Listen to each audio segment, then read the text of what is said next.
महाराष्ट्राचे रोखठोक दबंग पत्रकार निरंजन टकले यांनी फडणवीसचा संपूर्ण माज उतरवून टाकला. निवडणूक आयोगाने मतं चोरून फडणवीसला दिली नसती तर विधानसभा निवडणुकीतच फडणवीस घरी बसला असता. कारण मतं चोरली नसती तर हा फडणवीस नागपूरमध्ये निवडूनच आला नसता. आज देवेंद्र फडणवीस माजी आमदार असते. वेगळा विदर्भ होत नाही तोपर्यंत लग्न करणार नाही, फडणवीसांनी 2004 मध्ये प्रतिज्ञा केली आणि लगेच 2005ला लग्न केलं. त्यानंतर राष्ट्रवादीशी युती नाही म्हणून बोंबलले. मग पहाटे राष्ट्रवादीशी युती केली. तेव्हाच महाराष्ट्राला कळलं की 1 कोटी खोटारडे मेल्यानंतर कोण जन्माला आलं. अमृता मॅडम म्हणतात, अमित शहाने महाराष्ट्र भ्रष्ट करण्यासाठी, संपवण्यासाठी मुख्यमंत्रीपदावर बसवलेले एक माकड आहे. याला स्वतःची अक्कल काहीच नाही. त्याची आता उलटी गिनती चालू झाली आहे. महाराष्ट्राचा मुख्यमंत्री विधानसभेत सभागृहात काय बोलला ऐका. को कुत्ता नहीं पहुंचता, वो आजकल सोशल मीडिया पर आकर सबको गाली देते हैं, मुख्यमंत्री को भी गाली देते हैं.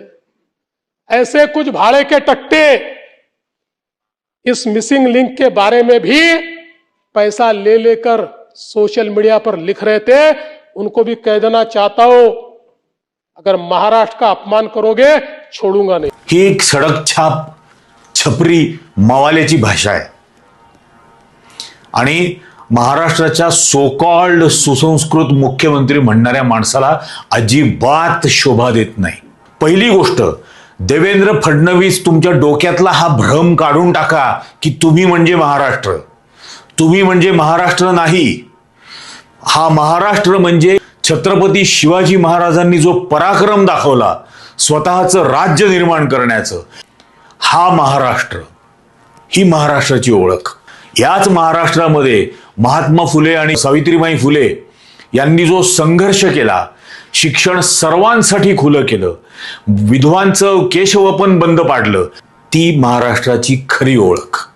डॉक्टर बाबासाहेब आंबेडकर ज्यांनी या देशाला संविधान दिलं, ती महाराष्ट्राची खरी ओळख. देवेंद्र फडणवीस म्हणजे महाराष्ट्राची ओळख नाही.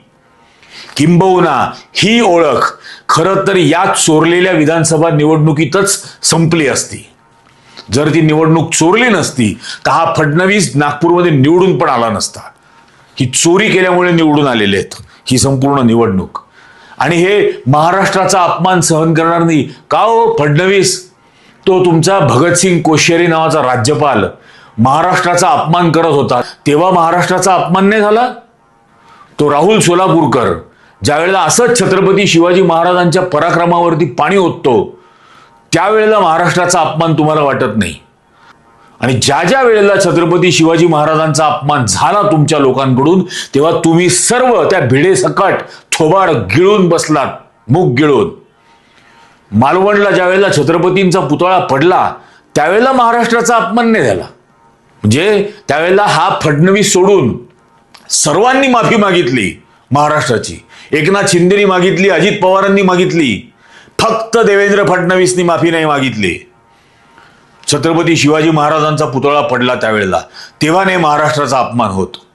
आणि हा आता सांगतो, एक नंबरचा खोटारडा माणूस काय बोलला वाक्य ते पण ऐक. तर कधी कधी आश्चर्य वाटतं, काही लोक तर असे आहेत की 1 कोटी खोटारडे लोक मेल्यानंतर ते पैदा झाले असते आणि लाजही वाटत नाही खोटं बोलायला.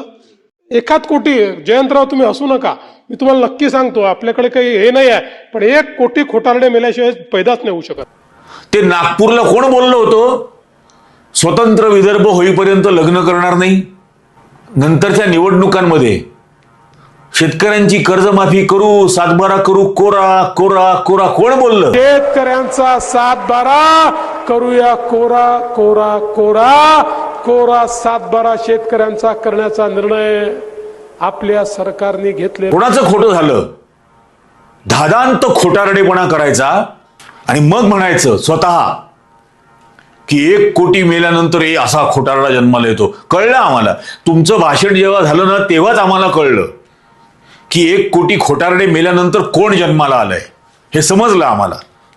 ज्यांच्यावर भ्रष्टाचाराचे आरोप केले, ज्यांच्यावर केले, ज्यांना तुरुंगात ठेवलं, ते छगन भुजबळ असतील, ते तो पटेल असेल, तटकरे असतील, सगळे सगळे भ्रष्टाचाराचे आरोप केलेले यांच्या मांडीला मांडी लावून आता यांच्याच मंत्रिमंडळात बसतात, तेव्हा नाही महाराष्ट्राचा अपमान होत. महाराष्ट्रातले उद्योग हजारो कोटीचे, ज्याच्याने लाखो जणांना रोजगार मिळू शकला असता, सगळे गुजरातला गेले. त्यावेळेला नाही महाराष्ट्राचा अपमान होत. त्यावेळेला या फडणवीसला तो महाराष्ट्राचा अपमान वाटत नाही. हे दरड प्रूफ म्हटले होते ना मिसिंग लिंकला उद्घाटनाच्या वेळेला, दरड प्रूफ. आणि पहिल्याच पावसात दरड पडली, स्लॅब पडला, दरड पडली म्हणून याच्या शासनाला प्रश्न विचारले तर याला महाराष्ट्राचा अपमान वाटतो. रोज तुला प्रश्न विचारत राहू. 13 किलोमीटरचा रस्ता 7,000 कोटी रुपयाला, आणि तरीही तिथं दरड पडते. 7 देशांचं कोलॅबरेशन घेतलं असं हा म्हणतो दिवटा. ज्यांना ते कॉन्ट्रॅक्ट दिलं त्या नवयुगला टेंडर 7,000 कोटी रुपयाचं 13 किलोमीटरच्या रस्त्यासाठी, त्या नवयुग कंपनीकडून याचा पक्ष करोडो रुपयाची देणगी घेतो, तेव्हा याला लाज नाही वाटत, तेव्हा याला शरम नाही वाटत.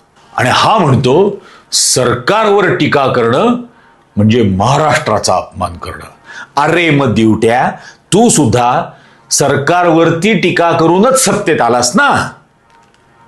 आधीच्या 2014ला ज्यावेळेला पहिल्यांदा मुख्यमंत्री झाला तेव्हा आधीच्या सरकारांवर टीका करूनच तू मंत्रिमंडळ बनवू शकलास, सत्तेत स्थापन होऊ शकलास. मग तेव्हा तुला शरम नव्हती का रे? सरकारवर टीका करत होतास. महाराष्ट्राला अशी सडकछाप भाषा बोलणारा, मवाली भाषा बोलणारा मुख्यमंत्री मिळाला, याची खरं तर अत्यंत लाज वाटायला पाहिजे. आज स्वर्गीय यशवंतराव चव्हाणांपासून पृथ्वीराज चव्हाणांपर्यंत प्रत्येक मुख्यमंत्री लाजेनं मान खाली घालत असेल की आपण ज्या पदाची प्रतिष्ठा वाढवली त्या पदावरती आज असा सडकछाप गुंडाची भाषा बोलणारा माणूस बसलाय. याची खरंच लाज वाटते. आणि म्हणून पुन्हा एकदा सांगायचंय की फडणवीस या महाराष्ट्राच्या संत परंपरेपासून छत्रपती शिवाजी महाराज, राजर्षी शाहू महाराज, महात्मा फुले, डॉक्टर बाबासाहेब आंबेडकर, प्रबोधनकार ठाकरे, सावित्रीबाई फुले यांनी जन्माला घातलेला आणि पोसलेला महाराष्ट्र हाच खरा महाराष्ट्र आहे. हीच महाराष्ट्राची खरी ओळख आहे. तू लपवावी अशी ओळख आहेस, महाराष्ट्राला लाज वाटावी अशी तुझी ओळख आहे. तुम्हाला या सगळ्याबद्दल काय वाटतं हे जरूर कॉमेंट करा.